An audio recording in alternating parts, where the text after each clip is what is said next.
If I'm too lazy to walk or to run, I scoot. Yeah, it's called IX5S. So I scoot was the IX5S. IX5S.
Who knew a battery scooter would be that much fun? I didn't know, you know?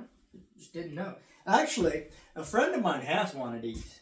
And I rode it one day and I thought, man, that is really cool. I love this thing. And I said to myself, surely at some point somebody will want to send me one to try out. And about 6 months later, here we are. It is winter here in Ohio, and winter means, what's that word again? Oh yes, cold. It means it's cold, like really cold.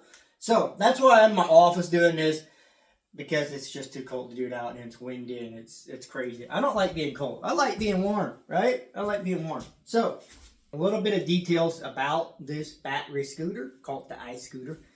I printed this off so I don't forget. 1,000 watt motor. That's in the back here. Now, I've had e-bikes that have a 750 watt motor. The one had a 1,300 watt motor. So that gives you kind of an idea.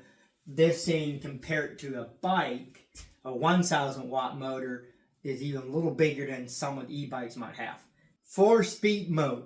So in the screen here, you can change the mode. I will show that later on, actually, what it looks like. And then it goes up to 28 miles per hour. Then the speed modes, and I'm going to try to explain this that it makes sense. 9 miles an hour, 15 miles an hour, 21, and 28. What that means is, if you put it in mode 1, you can pull the throttle all the way, and it only goes to 9 miles an hour. It won't go faster. So you don't have to try to gauge how fast. If you don't want to go fast, you just put it in mode 1, and you pull that thing back, the throttle, and you just go 9 miles an hour. And then if you go up to mode number 4, which is the most powerful mode, it's called sports mode.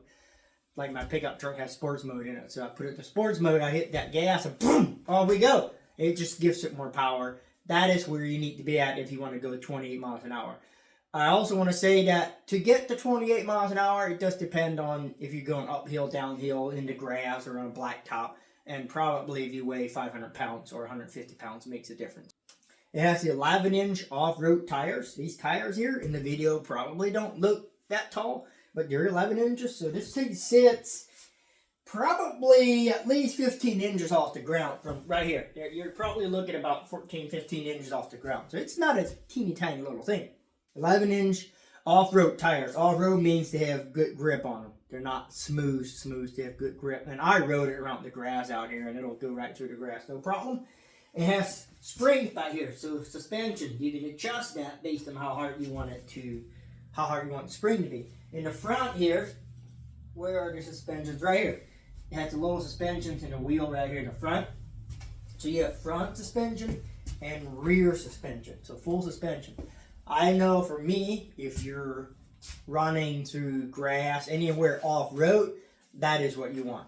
If you're on the blacktop, you know, suspension's always good, but it's not really going to make a difference unless you hit a bump. But if you're off-road, that's where you want suspension. And it's rated for 333 pounds. It has a 48 volt, 15 AH battery. Don't ask me what 15 AH means. Every battery has an AH to it. I don't know what it means. I looked it up one time. I just don't remember. But it's 48 volts, and it goes up to 37 to 40 miles on a single charge. So 37 to 40 miles, that's a pretty good distance. That's a pretty good distance on a single charge. I don't know when you would ever go that far on one charge, but that's what it's made for. It also has brake lights. Back here has a little red light, and then the front has headlights. I'm going to turn it on so we can look at these brake lights. So I have it here, lights right there, like that, and it flashes. When you hit the brake, it flashes. It doesn't come on steady, it flashes. That's a good thing. That'll help people see you. So every time I hit the brakes, that thing flashes. And if I turn the lights on, that's a steady. And then when I hit the brakes, it flashes. So if your light's on, steady on, and you hit the brakes, it'll flash. If it's off, you hit the brakes, it'll flash. And then it has to stand there where you can stand it up like that. There's a key. You have to turn this key on. And then there's a power button right here. You press that for, I pressed it for about 5 seconds, and it'll turn on. Here's the modes. Right there it says 1, that's mode 1. So that's where we're at. Right here is how many miles I've written it. And then here's the battery, obviously. You can see it's fully charged. Here's the mode button right here. If I press this, that's going to change it to 2. So it's Eco mode.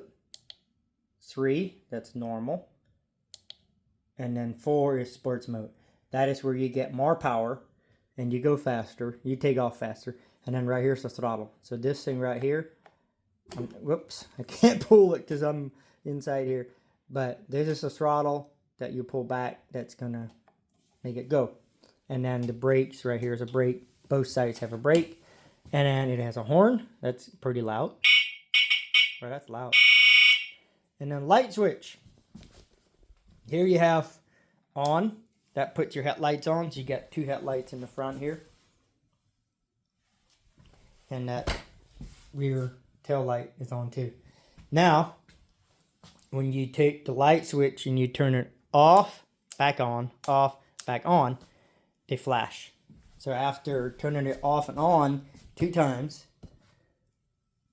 the headlights flash. That is a good feature for if you're riding somewhere in the city, going down the sidewalks or somewhere where there's traffic. Even in the daylight, I would probably put that on so people can see you. So to fold the handlebars, I just turn these until they're loose, and then they're set on a spring, so I have to pull it out, and then that drops down. Take this, pull it back. I think you got it unscrewed. There we go, and down. So that just holds it down to where it's a little bit smaller. It's not really a big difference actually, but if you want to throw it in the back of your car, not throw it, be nice with it. Personally, when I put it in the back of our car, I didn't even do that because it wasn't necessary. So to fold it, all I have to do is take this red lever handle, pull it back, that releases it, and then this little gray lever, push it back, and it just folds down. I probably should put that leg up first. Now, here's the other good thing. When it goes down, you hear that click, it clicks in there, so it's stuck right there. So now you can grab it by the handle here and just pick it up. So I'm gonna guess probably about 80 pounds, 60 to 80 pounds, somewhere in that area, about 75 pounds. So it's a little bit heavy, you know, if you want to load it in your car or something, but it's definitely doable. We put it in the back of our 2018 Ford Explorer, and it fit in there no problem. Now, unfolding it's really easy. Just pull it up, take this, push it up in there to make it tight. Take these back up. This thing, at some point, that thing came up by itself. Screw these back in there, and you're ready to go. There's a little box right here with something that came with it. I didn't even know where you're supposed to put it, but it fits there. I just put the straps around it, and it has a zipper that you can open. That's big enough to put gloves in. You could put probably 4 or 5 bottles of water in there. whatever, gloves, goggles, whatever you want to put in there. You know, you get store stuff in there. You can also take it off if you don't want it there. If it's in the way, you just take it off.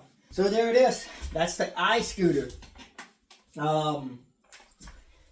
My job is to do an honest review on it. It's not, they don't pay me. They sent me this thing for free. That's my pay for doing this. But they can't tell me what to say, what not to say. It's not a commercial, it's a review. And for me, I like the free products. But I want you guys, the viewers, I want to have a trusted relationship. So I'm not willing to take something that I think is a piece of junk and say, this is the greatest thing in the world, go buy it. Because the company wants me to say that. I just want to be honest with my viewers. That's what's important to me. So with that being said, if you're an older person that is worried about getting hurt, this thing is not the easiest thing to balance. So if you're standing on it and you turn a little sharp or something, it might fall over. So I would not recommend this for somebody that's older and possibly get hurt. I mean, it's pretty basic. But if you're young, then it might be for you. So that's just my honest opinion. Young people that can balance easily and everything, I like that it's small size compared to a bicycle. You can put this thing down, you can fold it, you can put it in the back of a car where a bike, you can't do that. And if you work, you know, if you live within the city and you work within the city, man, if you live in an apartment, with upstairs apartment somewhere, you know, and you're young and in shape, you can fold this thing up and carry it up the stairs and put it in your apartment. And then the next morning you take it down and you hop on it and you ride it to work and you take it into work wherever and put it somewhere. That's where I'm seeing where this would be handy for people living in the city, and it's small enough to easily hide it somewhere. It's just a lot easier to move around than a bicycle. So that's my honest opinion about that. On the other hand, maybe you just want it for the fun of it, you know. Maybe you like going for a scoot, you know, because you're not walking, you're not running, you're scooting. So you just want to go for a scoot down the sidewalk or wherever you want to go. You know, it's a fun little thing. With that being said, that's my honest review. I don't see any problem with it as far as the quality of it. That's what matters to me, is what's the quality of it. The front here with the lights, it's a little flimsy for the headlights, but then again, it just holds headlights in. The tires, they seem to be, you know, good and solid. The frame here, everything, the rear suspension, I don't weigh that much, so it's not really, oh yeah, I can get it to, if I can stand on it and bounce around, I can get it to spring, so that's good. I had one time out in our yard here in the grass, I was on it, and my son got on it with me. And so we're looking at about 210 pounds, I believe, the two of us. Put it in fourth mode, the sports mode that is supposed to have the most power, and it almost didn't take off. So I was a little disappointed with that. Now, we were in the grass. We were not on blacktop or concrete, so that obviously makes a difference, but I felt like it didn't quite have the power that I expected it to. So that's my review on it. I don't see any problem with it. The one thing that I want to show too is the lights. So down here on the side, there's lights right here on both sides. So if I press the mode button 2 times, this will come on. So it goes red, blue, and green, and it flashes. So that's just kind of for coolness of it, you know. It will help people see you a little bit, but it's on the side, but it's just kind of cool. Press the mode button again 2 times. Yep, they go off. So I'm fully convinced that you could set it on cruise control, but I did not read the directions enough to figure out how to put it on cruise control. So I'm not sure yet how to do that, but it's in there. So just figure it out. Apologize. That's the scoop on the scooter. So if you'd like to buy yourself an iScooter and go scooting, I'll put a link in the description for where you can buy it. And they did give me a discount code, so I'll put that in there. So just look for that in there. And I mean, if you want to buy it, please make sure you use that discount code to get your whatever percentage off it is. I believe it's 10% because you want to, save that money. So if you get one, I hope you really enjoy it. Let me know what you think about it.